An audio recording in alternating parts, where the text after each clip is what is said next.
जब भी आप अपनी इनकम टैक्स रिटर्न फाइल करते हैं तो आपने दो गलतियां नहीं करनी, वरना आपको 45% तक टैक्स अदा करना पड़ेगा।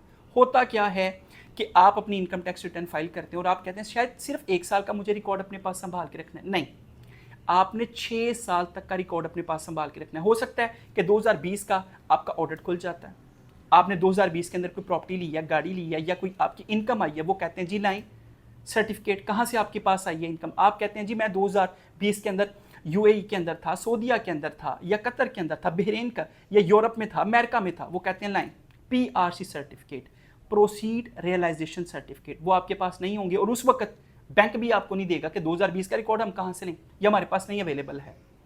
तो उस वक्त आपको यानी 1 करोड़ की इनकम के ऊपर 45 लाख रुपए टैक्स आपको लगा देंगे, और उनको लेना आता है, वो आपके बैंक से निकलवा लेंगे, आपकी प्रॉपर्टी सेल कर देंगे। तो आपने क्या करना है, 6 साल तक का रिकॉर्ड अपने पास संभाल के रखना है। जितने भी ओवरसीज पाकिस्तानी हैं, करना क्या आपने कि गूगल ड्राइव के अंदर ये तमाम पीआरसी सर्टिफिकेट आपने संभाल के रखने हैं। और plus money trail is too much important. Money trail क्या है, जैसे इमरान खान साहब से पूछा था कि बनी गाला का घर कैसे बना, तो उन्होंने साबित किया कि मेरा पैसा यहाँ पे आया और इस तरीके के साथ आया, और मैंने फिर ये बनी गाला का घर खरीद लिया, फिर जाके उनका घर महफूज हुआ। तो आप जब भी कोई एसेट बाय करते हैं तो आपके पास ट्रेल होना चाहिए कि सारा पैसा आया कहाँ से।